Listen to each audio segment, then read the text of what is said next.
legalizefreedom.com. Why are we here?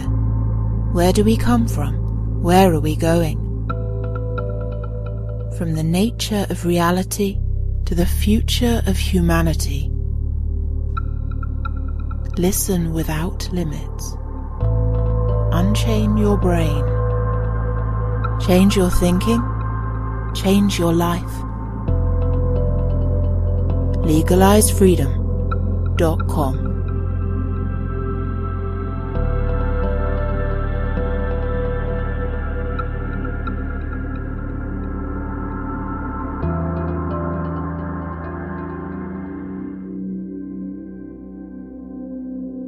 Greetings and welcome once again to legalizefreedom.com. I'm your host Greg Moffitt, and my guest today is Richard Kretz, who joins us to discuss the solar eclipse of 2024.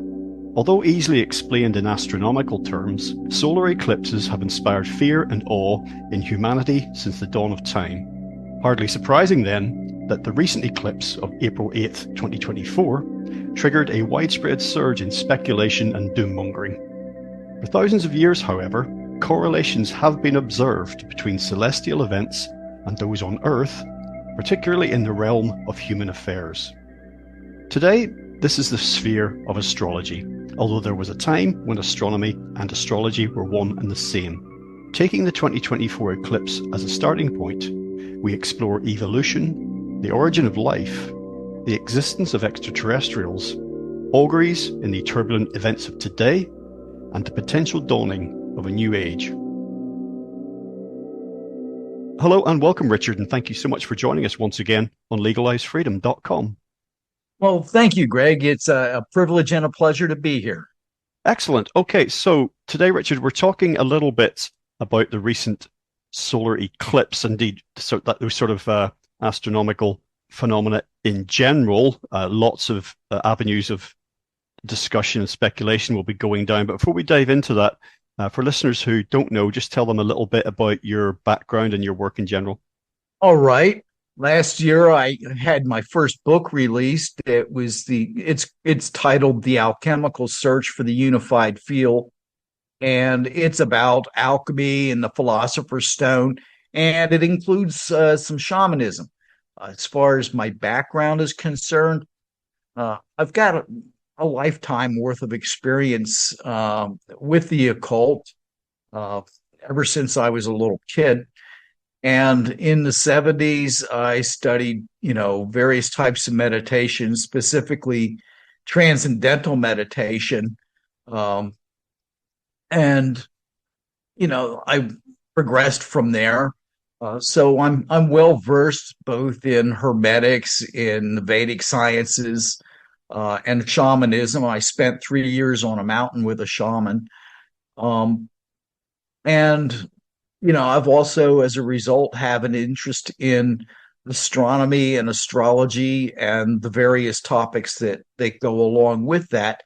So that, with the idea that we had this total solar eclipse coming across the United States, it piqued my interest. And then I also had seen a documentary fairly recently put out by the History Channel titled The Last Pope, that posed the idea that Pope Francis might be the last pope and possibly the end of the church.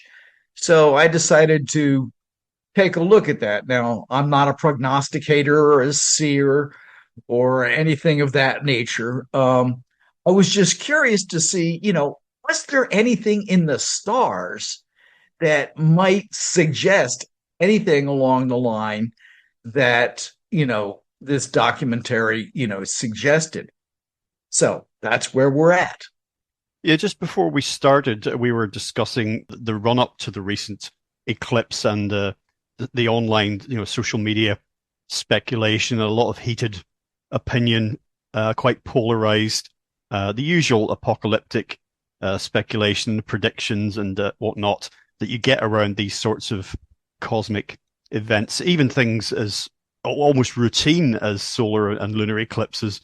And on the other hand, people being incredibly dismissive and just saying, in fact, this is the moon moving in front of the sun. They happen to line up for a short time. It goes dark. End of story. And what we're trying to do today is walk maybe a middle line. You mentioned astronomy, of course, and then there's into astrology and the nature of coincidence, which after all is coincidence. It's incidents happening at the same time.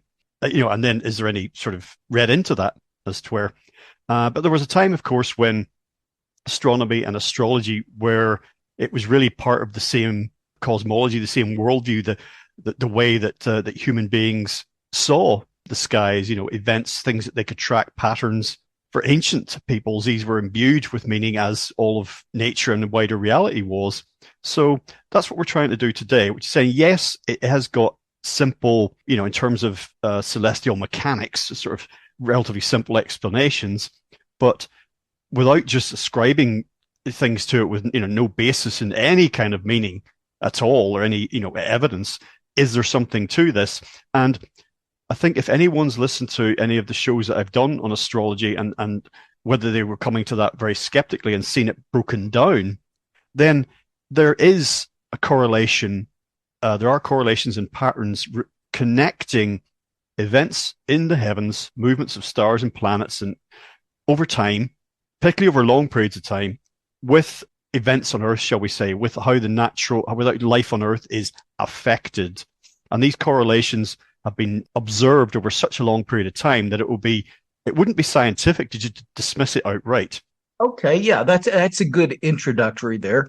The way that the ancients looked at things, it was very nature-based. So they were trying to figure out, okay, how do I fit into this broader scheme of things of nature and the universe? So they were constantly looking, to the heavens to see, okay, well, here I am on Earth, so how does that relate to what's going on, celestially up in, with the stars and the planets and all that? To them, it must mean something. And they were able to see a lot of it reflected here on Earth through the cycles of nature, through the 4 seasons and things. So they were able to develop some analogies. And one of the analogies that they saw was with this total solar eclipse. To them, it could be often a very frightening experience because they didn't understand it. All they know is that for whatever reason, it was getting dark in the middle of the day. Things were changing. The animals were going to bed, the birds stopped singing, and it was kind of frightening. In line with that, they said, well, it must have some meaning. And in their worldview, the sun was very considered masculine. And in many cultures today, we find that, the sun is a masculine reference. And the moon is reflecting the light of the sun, and it was considered as feminine. So when we have a total solar eclipse, what they were perceiving through their worldview of nature and the universe is that as the moon, and it is always a new moon during a total solar eclipse, as it was passing in front of the sun, it, to their minds, equated to a marriage. The union of opposites. And from an occult perspective, it would be considered an alchemical marriage. And as a result of that, as the moon and the sun joined when the eclipse peaked, then the earth was born out of that. So you have the sun as the father in heaven, you have the moon as the mother, and then the earth as the child. So we have the formation of our first trinity, which was sun, moon, and earth. Yeah, well, as you say, it's like, I think it's our natural way of being as humans too. We talk about humans being engaged in pattern recognition. We look for patterns in the world and in the environment around us. And so it seems that in the past, and for the longest time, for the vast majority of human history, that the patterns and cycles, whether they be, just in the day-to-day world around us in nature or in the heavens, have taken on, a certain meaning. Whether they actually have, a purpose or not is another matter. And everything was seen as interconnected, which I think is very important, which it is, and which is actually a very scientific way of looking at things. Quantum science is revealing this to us, that what we're looking at on the Earth and in the solar system, the galaxy, the wider cosmos is one system. A push on one object moves something else, wherever it happens to be, however far away in space and time. So, but this modern science, since the scientific revolution, has been about atomizing things, breaking them down, in many cases literally dissecting them, to see how they work. And this is where this mechanistic God as a clockmaker kind of view came from. So I think that looking at whether the recent eclipse or not, or just world events in general, as part of a greater totality, like one system, whatever your worldview happens to be, whether it is purely someone might think of as rationalistic and scientific, that still has an impact. If all things are connected, that will affect how that functions from a scientific perspective or a spiritual perspective or any other. So I think that's relating to the situation we're talking about. I think that it's a rather myopic view in the modern era that we have of living systems, I see, whether they be in the heavens or on the earth, has been a great loss. And we've learned a lot from dissecting things and looking at them under microscopes, but then we lost that holistic picture, and any attempt to couch things in those terms now is seen as, it's almost pseudo-religious in a way. It's resisted tremendously in the modern era. The spiritual ideas that becomes religion. It makes, or kind of opens the back door for God, as it were. And despite recent movements, say in the second half of we've had 100 years of quantum science, haven't we? And still those ideas haven't been integrated into life and our view of ourselves and our place in the cosmos. It's still very much like, oh, well, that's interesting, but what's it got to do with day-to-day life? Well, exactly. And really what this comes down to, Greg, is regardless of how we parse it, it comes down to the cycles of nature and the cycles of the universe. It's the microcosm within the macrocosm. Now, what do I mean by that?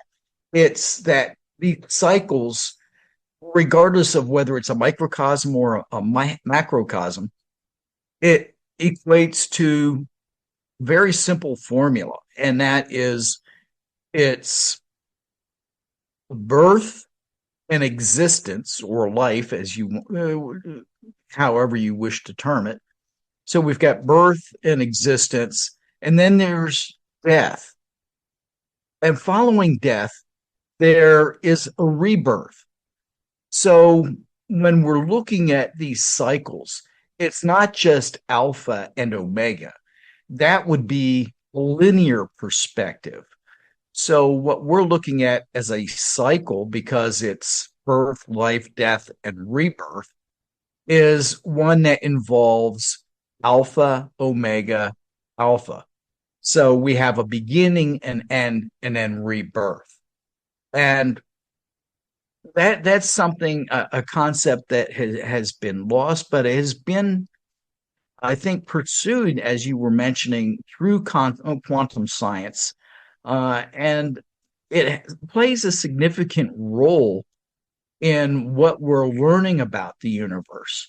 And the ancients, they saw it. And one of the things, and I'm sure that we're going to touch on it here momentarily, but I'll dive into it now, if that's okay with you. And that regards Orion. And the reason I would like to go ahead and touch on that is it provides perspective of the ancient worldview. And it's in line with what occurs during a solar eclipse. as we are in the northern hemisphere right now, Orion plays a very important role, even in today's world, but most certainly in the ancient world. I mean, we can find, the pyramids on the Giza Plateau that are aligned to Orion. The pyramids in Teotihuacan down in Mexico are aligned to Orion. The same holds true over in Asia, various complexes. So Orion was very significant. And we ask ourselves, well, why was that? Well, when we look to the heavens at night and we see the constellation, or actually it's an asterism of Orion up there, we perceive him as a man that is standing up there in the heavens. And the way this works, as far as the cycles are concerned, that we just touched on, is that in late August, we begin to see Orion rise in the east just before sunrise. He is considered to be born on his back on the fall equinox. So on the fall equinox, Orion is born. And over the next couple of months, he begins to grow. He rises until on winter solstice on December 21st. He stands in the southern sky at about midnight as an upright man. And then he will continue he's not really growing anymore. He begins to die, and he continues to rotate until he is face down in the west at about sunset on the spring equinox. Well, then after that, he's dead and he would be buried. So as we move to the summer solstice in June, we don't see him in the northern hemisphere anymore because he's buried. But he's not gone. He comes back again. He's reborn again the following fall equinox. So to the ancient mind, because they were nature-based, they were constantly looking to the heavens to say, okay, well, as above, what's going on up in the heavens must be going on down here on Earth. And to their mind, as they watched Orion in his annual cycle of being born, of living, of dying, and then being reborn, that, made a lot of sense to them. So, and that goes with other cycles of nature, as far as, things being born in the spring, maturing during the summer, and then they begin to fade by the fall until the winter when they're gone. Then they come back again in the spring. So everything is a cycle of birth, life, death, and rebirth. I wonder what the ancients thought they were looking at when they saw the lights in the sky, the stars and the planets, before they started to think about them as kind of bodies in a way, before there was any suggestion that they might be looking at a piece of rock or a ball of gas or any of that. I wondered physically what they thought they were looking at.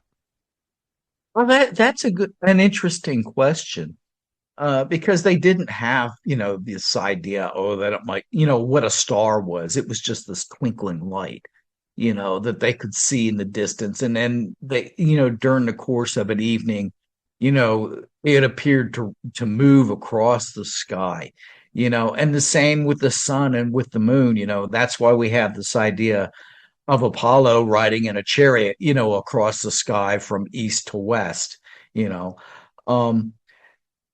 so they didn't understand those things. And then I believe you had mentioned it earlier, when they're looking at the stars, and they studied them intently because, there's really not much else to do at night back then. There were no cell phones or computers, and certainly no television. So, they began to envision, various clusters of stars. They could say, well, if we draw a line from this star to that star and so forth, to us, it looks like possibly a man, as in the case of Orion.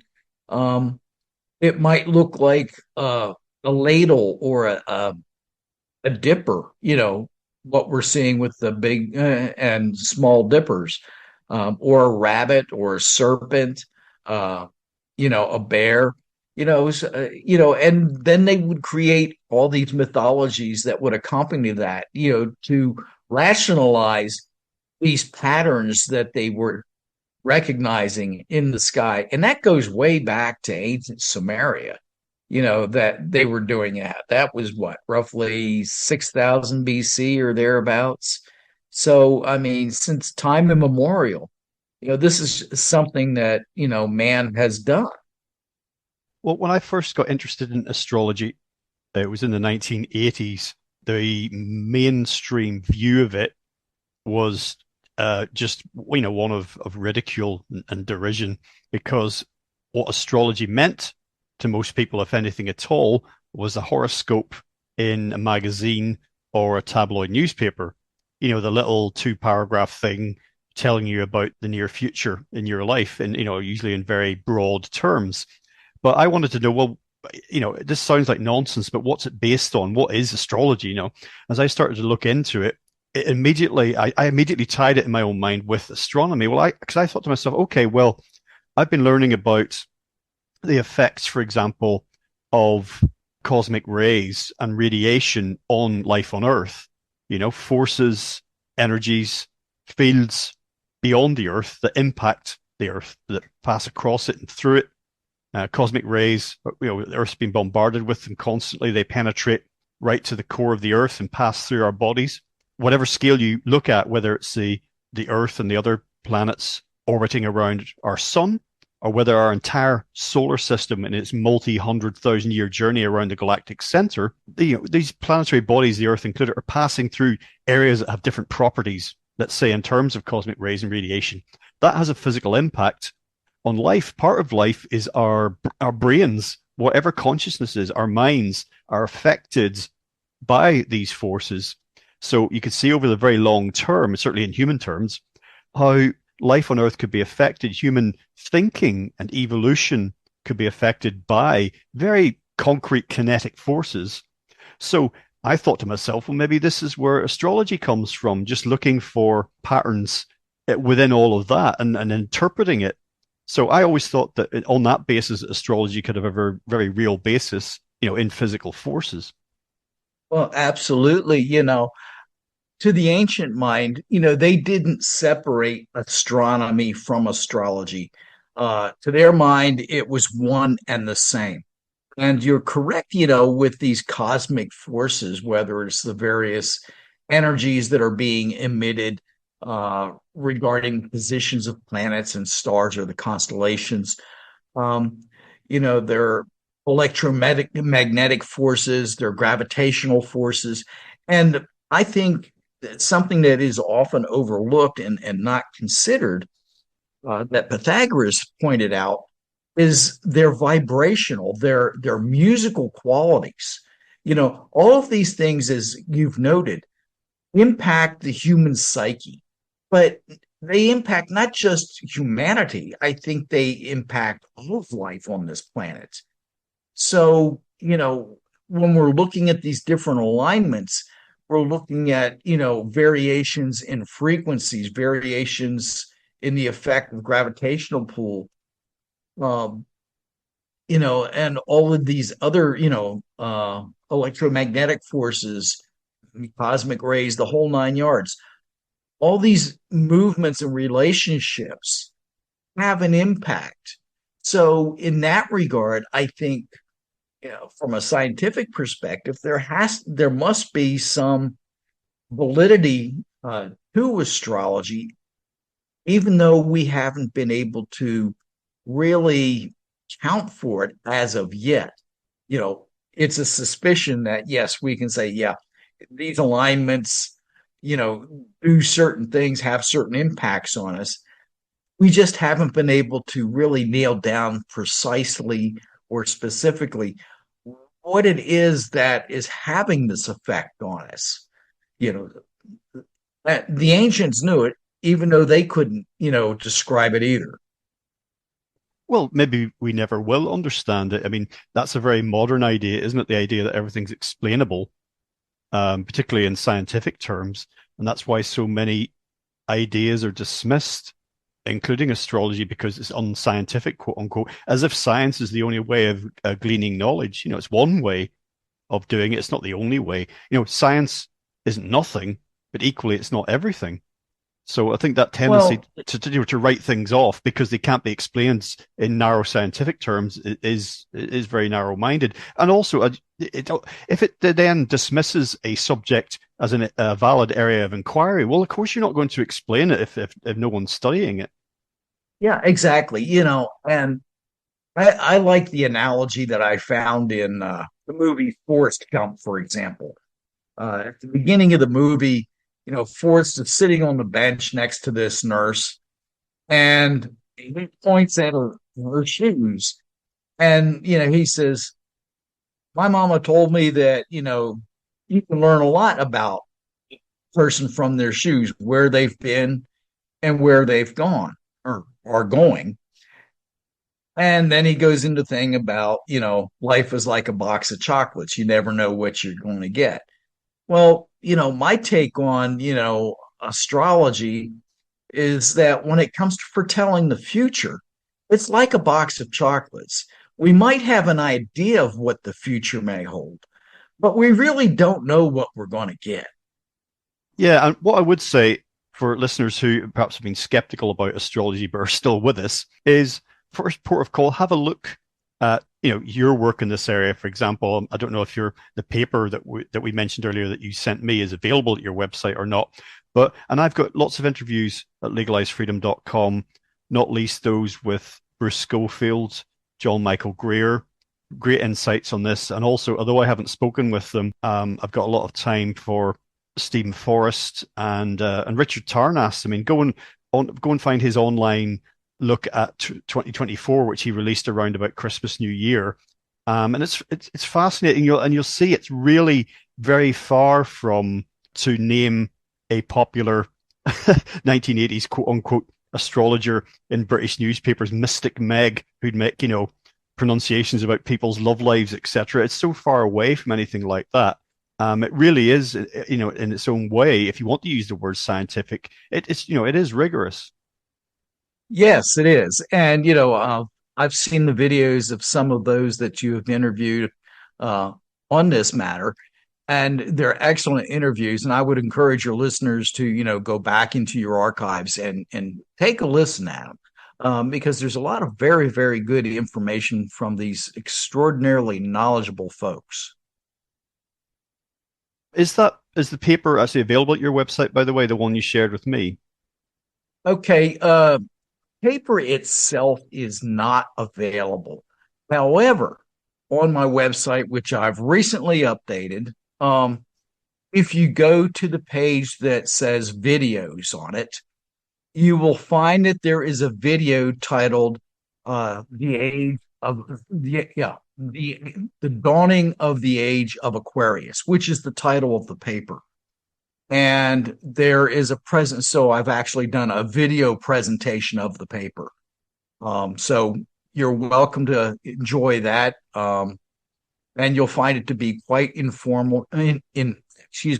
Informative. It goes into pretty good detail and depth about what the solar eclipses really mean, and how are they going to affect us today, and what we might expect going into the future to, for example, the total solar eclipse that's going to be on March 20th, 2034, which everything seems to suggest that will be the dawning of the age of Aquarius for a number of reasons, which I don't know if we're going to discuss those, this afternoon or not. But We are, it's yes. quite intriguing. Yeah, we will get to the seven ages of man shortly. We certainly don't have time to explore them all in depth because it's the entirety of human existence up to this point. But in any event, I'll link to the video you just mentioned on the interview page for this, so listeners will be able to go directly there, and then obviously once they're at the video, they can navigate to the rest of your website. Okay, so before we get to the 7 ages of man, I just wanted to take a little detour into kind of the ancient Earth and ancient humanity. You do reference in the paper the idea of knowledge coming from elsewhere. You get into talking about the Anunnaki, extraterrestrial life, all of that, which again is another fascinating area and not necessarily immediately relevant to what we're talking about, but of course it is. The idea of whether it's from the biblical ideas of God or biblical interpretations of entities, other life forms, just knowledge coming from beyond the earth, but not limited to just interpretations of heavenly movements, but actually a direct interaction.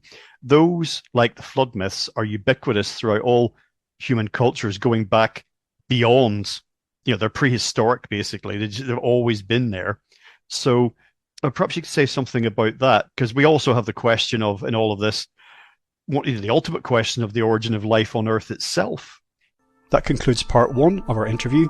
Part 2 will be available soon in the subscribers area at legalizefreedom.com. legalizefreedom.com